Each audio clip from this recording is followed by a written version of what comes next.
Well, it's one of our favorite types of episodes to do. Hopefully, it's one of your favorites to listen to. Mailbag episode. Mailbag Wednesday returns, and they are awesome today. So let's get started right now. You are Locked On Rays, your daily Tampa Bay Rays podcast, part of the Locked On Podcast Network, your team every day. Hello, my name is Kevin Weiss. I'm Ulises Sambrano.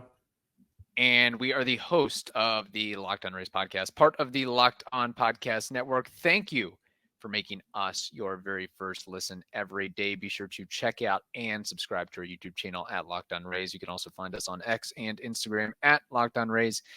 And email us anytime, every time, lockedonrays@gmail.com.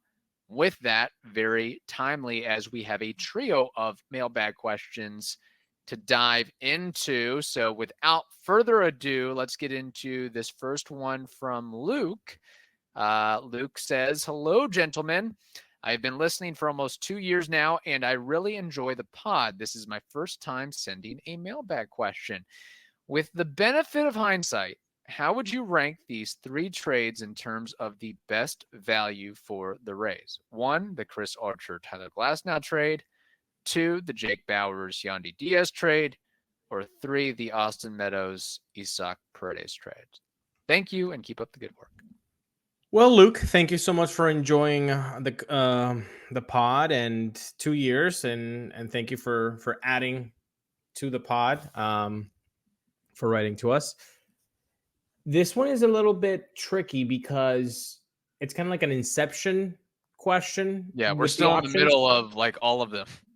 Because we're not only in the middle of them, but like number 1 and number 3 have like the same repercussions because the Chris Archer trade gives you Austin Meadows, and then the option number 3 is Austin Meadows and Isaac Paredes. So there's a lot of inception here to get through, but what my prerequisite for this answer was right now, what's the highest value?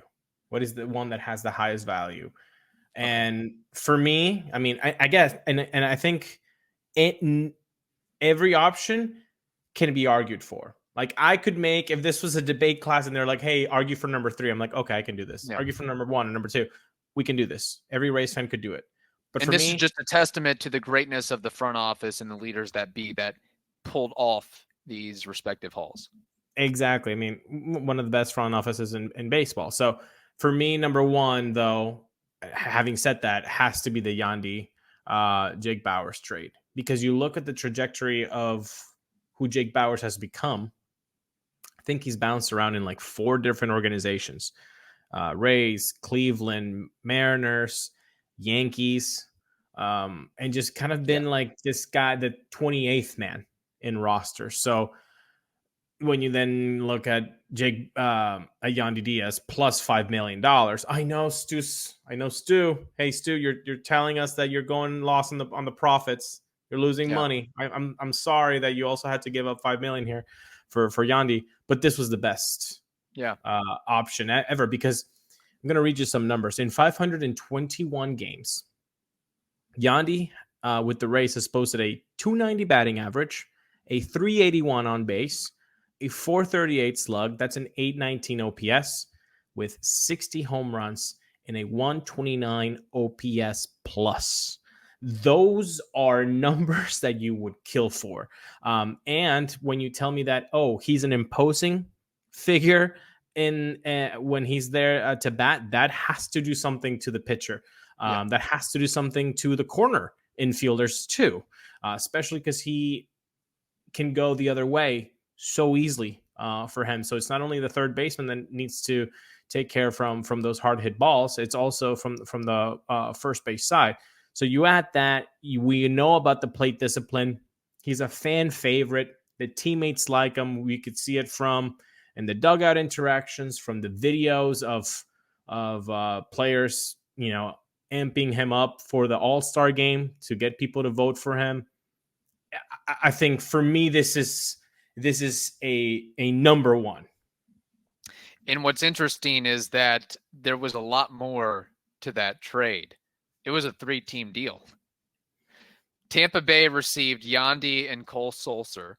Cleveland received Jake Bauers, Carlos Santana, and cash consideration, Santana and cash from Seattle.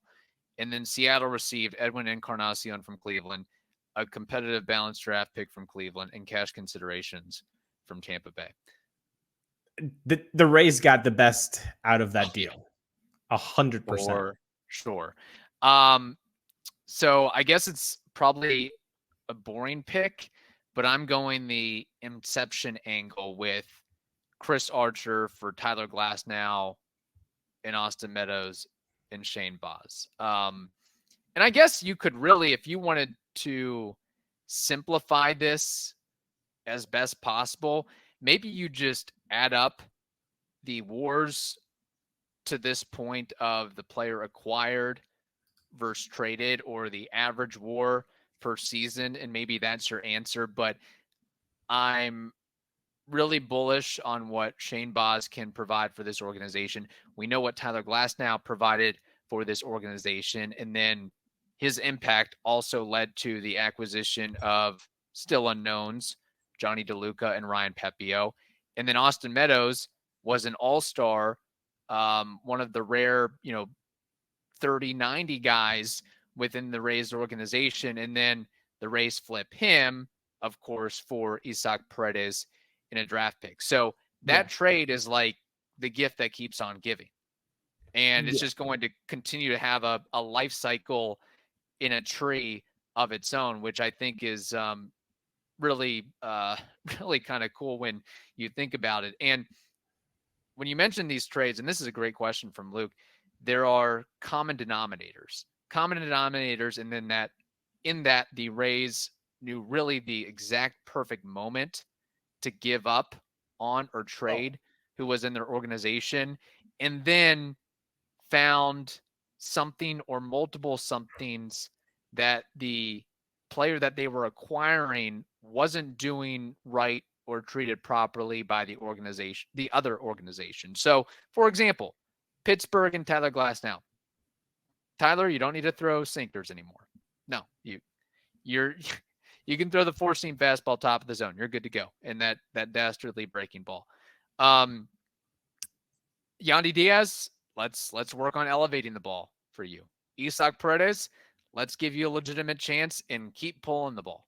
And you've seen what they've done with those. I would even not even go that with Yandy. I would say, hey, here's some playing time. Yeah. Here's some at-bats, kid. Go nuts. I don't think the plan of elevating the ball really came through until he signed that extension. In the beginning, it was just like, here's playing time. Cleveland could not give that to you. And I know some Gordon fans just are like, oh, man, that really stinks. So, look, again, you could argue each of them for being the best one. Obviously, like the Archer trade is never going to be forgotten for Rays fans. But you were talking about the cleverness of the front office to sell at the right time. If anybody does the stock market, you've heard this 1,000 times. It's like you can't time the market. Yeah. You can't. It's a fool's errand to do so. But the Rays seemingly get away with timing the market perfectly on the assets that they trade away. I mean, I can't even start to think about the players that have left the organization and had better years. Like that doesn't really happen. It happens with other organizations, but with the Rays, it usually goes the other way. If the Rays are done with them, they most likely are not going to reach peak performance with another organization. Right.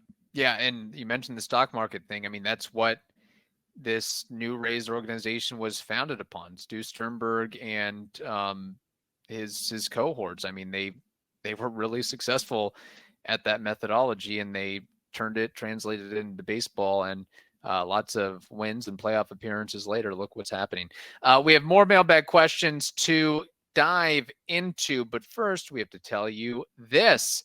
Get buckets with your first bet on FanDuel, America's #1 sportsbook, because right now new customers get $150 in bonus bets with any winning $5 bet. That's $150 if your bet wins. Bet on all your favorite NBA players and teams with quick bets, live same game parlays, exclusive props, and so much more.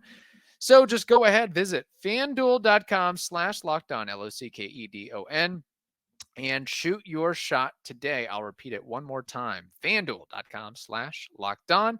FanDuel, they are an official sportsbook partner of the National Basketball Association. All right.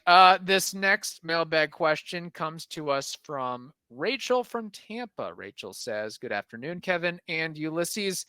Now that spring training is about to begin or has begun, what issues and concerns do you have for the Rays going into the 2024 season? Thank you, Rachel, for writing to us from Tampa, Florida. Biggest concern. Okay, so the way I answered this question in my head was, let's break it up. What is the team? So is the biggest concern the front office? No. Is the biggest concern the managing, the coaches? No. Is it the defense? No. Is it the hitting? No. I really think that they have enough bats, enough names that they can put up a good offense, not even like a good offense. They definitely have enough platoon options and versatility to make something happen. There's enough options there. So I'm not really worried about the offense. So when you keep going, the bullpen, I think the bullpen's fine, at least name-wise on the sheet, on paper. It looks pretty stacked, especially when you good. add Meituan into the fold there, and then wherever Uwasawa is going to place and others as well. Looks good. It's the starting rotation. It's the starting rotation for me. Why? If you go through the top five, Zach Eflin just came off a career year. Sometimes guys have career years and then their production is going to dip off. So the question for you, Locked on Race listeners, is do you think that was Zach Eflin's peak? Or is this the new Zach Eflin after 7 years? He just discovered something. Could be. We all know Charlie Morton took a long time to find himself. So Zach Eflin could be on the Charlie Morton route. Sure. Then you go through the list. Civale, he's a question mark, because who is he? The guy that was killing it with Cleveland, or the guy that came over and had a 5+ ERA? Oh, good peripherals. Sure. Maybe bad luck. 100%. But ultimately it's the results. You can't just get to be a really good player just because of expected, stats. Right. So you keep going down the list. Ryan Pepio, really good stuff. You don't know him. Really good stuff. But, I mean, the sample size is too little. But really good stuff. So, again, another question mark. Zach Littell. Is he the guy that can go 8 innings and just pitch to 1-2 earned runs? I mean, is he that elite? Or do you think that was maybe kind of an outlier? And maybe that was it. So Zach Littell is another question mark. And then you round it off with Tosh Bradley, who is going to be in his sophomore season. Young guy, early 20s. Is he 22, Kevin, this year? I think so. I think he's 22. I believe so. So a very young pitcher who wants to succeed, who is going to be more comfortable. But again, how much is that leap going to be from being a kind of number 5, number 6 to what he wants to be? Like, how big is that jump going to be in 2024? And then you have the now Yuki Uwasawas, you have the Erasmo Ramirez, the Chris Davinsky experiment, the Tyler Alexander experiment, you got Jacob Lopez. So the names are there, but when you really dive into all of the names that could be in the starter rotation, you could make question marks for each and every one of them. And that hasn't really been the case for a Rays rotation for a long time. Yeah. It's different than saying, yeah, Jeffrey Springs is a part of our rotation. Drew Rasmussen is a part of our rotation. Tyler Glasnow is a part of our rotation. Shane McClanahan is a part of our rotation. Has a little bit of a different feel for sure. I'm with you there. Generally, just stay healthy. Pitchers, position players, hopefully nobody suffers a major injury or has some sort of major setback in their recovery, whatever it will be. And I wouldn't go as far as like an issue or a concern. I guess it is to some extent, but you got to sort out who's going to be that backup catcher. You can't play Rene Pinto for 162. As much as we might love what he can provide offensively and power-wise and working with the pitching staff and giving them confidence in growing in that position himself, you got to have somebody that can stack up 40, 50, 60 games, whatever it is. Is it Alex Jackson? Is it one of our friends of the program? We've got to determine that. Is it going out and getting somebody in free agency or trade? That remains to be seen. Tied in with that, I know that Harold Ramirez and Jason Adam lost their arbitration cases. Isn't that correct? That is correct. So I'll be curious to see if Harold, well, I think Jason Adams certainly sticking around. If Harold Ramirez, even though he lost his arbitration case, if he's going to be sticking around through spring training and beyond, because there are a lot of young guys that are fighting and clawing for at bats, and I feel like, hey, if we've talked about it recently already, Stu Sternberg's already aching and baking about the payroll. So that's an easy way to claw off $3 million. So maybe it's trading Harold Ramirez and someone else to get catching depth or pitching depth or whatever it may be. Another thing too, I'm not going to touch on the status of Wander Franco because I feel like I'm actually confident that the Rays are not going to allow that to be a distraction. I mean, if they were able to get through what they got through last August through September, and then, before dipping out of the playoffs, I think they really just have the mindset like he's just not part of our team anymore. That's like what it is. We've moved on to some extent. But I wouldn't say I'd be like scared or, oh my gosh, but it would be disappointing. And it would be kind of a gut punch if the Yankees or the Blue Jays or the Orioles go out and sign Cody Bellinger or Blake Snell or Jordan Montgomery or Matt Chapman. Yeah. Like that would just give them some upward mobility and some good vibes going into the season, where, it's just, it just make the situation tougher in the AL East, I guess, is what I'm trying to say. Especially just like Corbin Burns going to the Orioles. Like we talked about that. Like that sucks. That sucks. That just made the Orioles way better. If out of all those guys, I wouldn't be so worried about Chapman. Like the least. I just mentioned because that's kind of the top tier. That's the core four, if you will. But obviously he's still a great player. But the one, if Snell goes into the AL East, that would not be good news. I have a sneaking suspicion he's going into pinstripes. I don't know what it is. I think it's happening. I think so. I mean, he's buddy with Aaron Judge since like forever. He wants to get paid.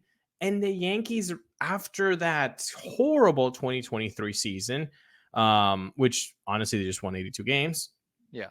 The fans are out to get Cashman and Boone and the front office, and they want results. They want something else. So they're really pushing this narrative like you need to do something, and maybe they do something, and that is signing Blake Snell, which would be honestly so.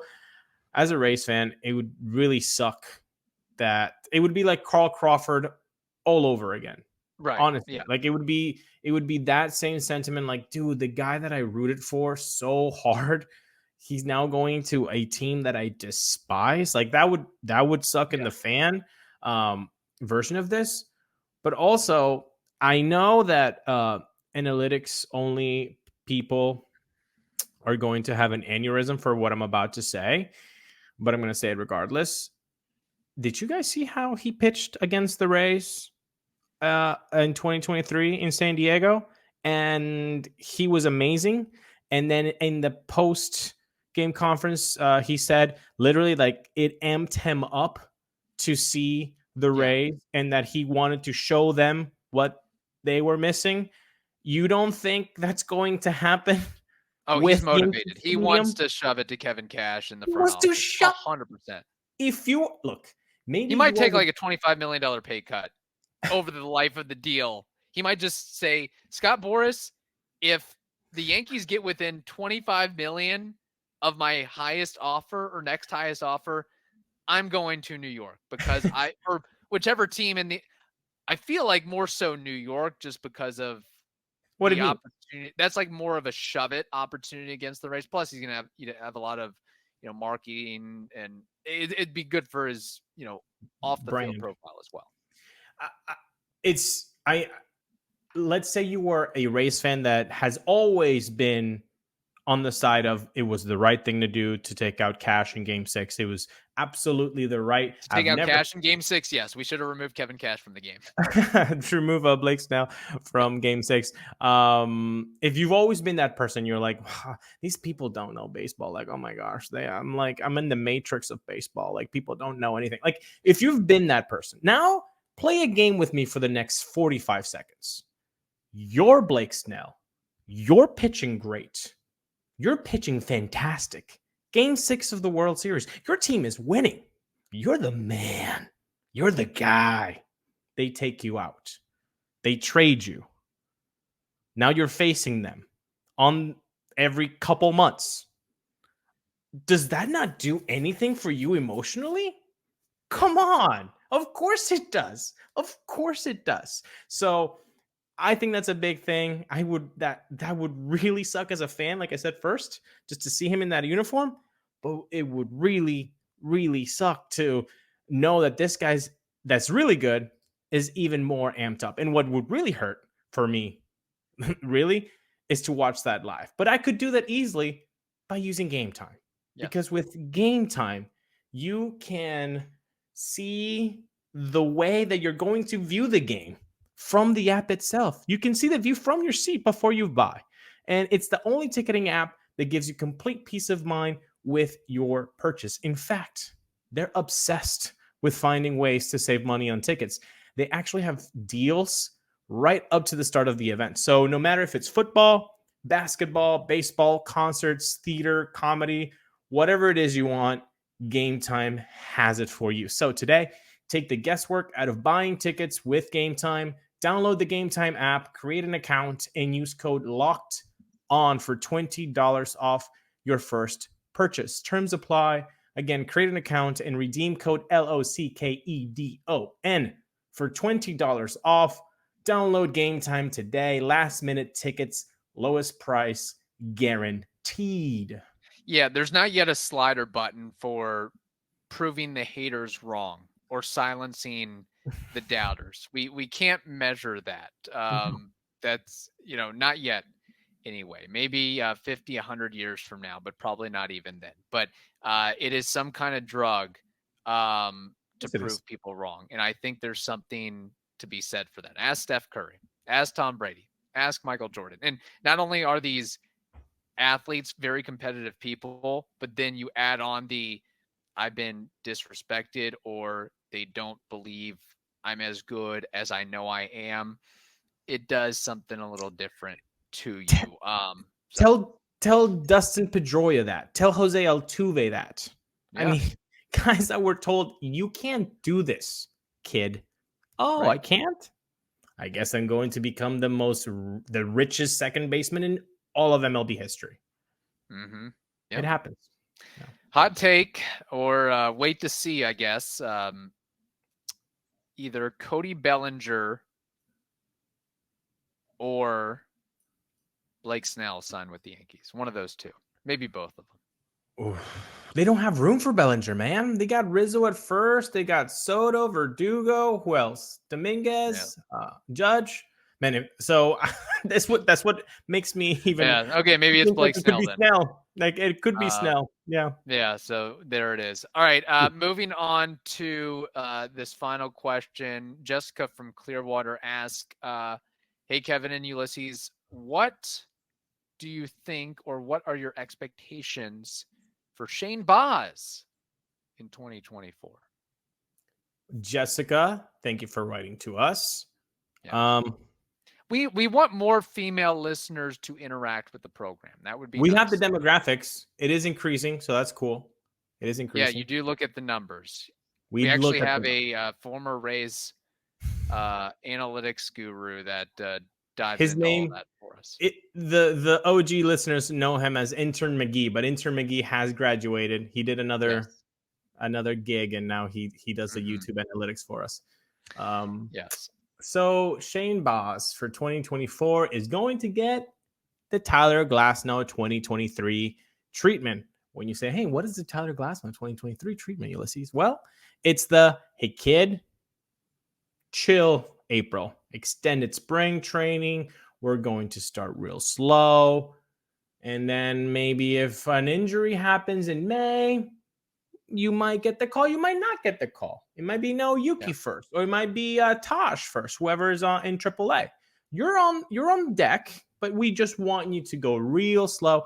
I don't see Shane Baz in wearing a Rays uniform until like mid-June. Okay. Mid-June. I don't think so. With that backdrop, I'm going to throw out a question. Over under 75 innings pitched. 75 in the big leagues. So that would be like 15 starts, around 5 innings each. 15 starts. I think that's doable. Okay. I think that's doable because we can be glass half full here and say no one's going to get injured. People are going to get injured, people. Yeah. So is there going to be enough injuries in the rotation for him to get 15? Because I don't know. Now I'm doubting if it's going to be that many. I feel like if everything's going right, you don't see 15 times Shane on the bump. You don't. If everything's going right for the Rays pitching health-wise and performance-wise. Because if everybody's performing like they should, why are you bringing up Shane Baz? What if Shane Baz is just blowing the cover off the ball and giving us, rookie debut Shane Baz vibes of, oh my gosh, look at that fastball. Oh my gosh, look at that slider. Oh my gosh, he has a curveball. Oh my gosh, he has a changeup. Oh my gosh, he has an easy repeatable delivery. Oh my gosh, he is tunneling and arm speed looks exactly the same. And well, you forgot one. He's been in the bigs for 15 years. Like, he's so calm and composed. Oh my gosh, look at that hair. Oh my gosh, look at that facial hair. You forgot those two. Then okay, my hands are tied. Then you bring them up. But it 15 starts at 5 innings apiece. Like I'm gonna say over. I'm gonna say over because I want to see this kid pitch. But not to the detriment of the group. I don't want to see 3 injured rotation guys for him to have to like pull a Tosh Bradley 2023, and like, hey, we kind of need you. We didn't expect this to need you so soon, but we kind of need you, bro. Like I would hate for that to happen. So like, if the 15 starts happen, fantastic. As long as it's like the first one around mid-June, because then that tells us that he was brought up real slow. He has his work regimen and he's ready to go. Fangraphs, take it for what it's worth. They project him to pitch in 25 games, make 19 starts, and throw 102 innings. 102 innings with a 3.89 ERA, 3.90 FIP, and 1.54. I would take the under on 100 and how many innings? 102. I would take the under on 102 innings easily on FanDuel. Easily. What about the ERA? Do you take the under on the 3.89? Oof, push. Yeah. Man, at his potential, though, again, I mean, it takes time to work back and get into the groove. You got extended spring training. You've got a rehab assignment. You got to work things out. I mean, he didn't pitch at all this past season, so it's and the mentals too. Like you're back on the mound. Like you're like, oh, I'm here. Oh God, like what does that mean? Like the whole weight of it. Again, these are human beings, Analytics people only want to see the spreadsheets and the databases. Like, those are good, but you have to remember that they're meat and bones too. Yeah. And they have a brain, and they have emotions, and they have feelings, and those get into the field of play. But I will say his potential, I don't want to go as far as right up there with Shane McClanahan, but it seems pretty close. Like, already at his tender age of 24 and missing a couple years, like, he's got 4 above average, good to very good pitches. I don't think it would be a hot take to say that Shane Baz is going to be a better pitcher than Shane McClanahan. Yeah. I don't think it's a hot take. The big equation is the health of both of them. Sure. But again, like, now they both have the same issue, TJ, in the big leagues. Yeah. So can Shane Baz become a 2-time All-Star? I think he's got the stuff, and I think he's got the aptitude for it. Let's see if he does do it. Yeah, I just would not have guessed that he would be the guy that would go down for the count with an arm injury, just because of how simple things looked for him. It wasn't like a violent herky-jerky motion like we see with so many other guys. Like with Andrew Kittredge, it's like, okay, yeah, I could see where he would have an issue here and there. But with Shane Baz, it's like, pick it up, lay it down. It looks like he's just, tossing with his dad in the backyard. And it comes out at, 96, 97 mile an hour or an 89 mile per hour slider. Pretty impressive stuff. So if you get a chance, go out, watch some highlights of Shane Baz, and be amazed at what hopefully could be again. Thank you all for the questions. In the meantime, hope you all have a wonderful day. Stay safe, and we will talk to you later.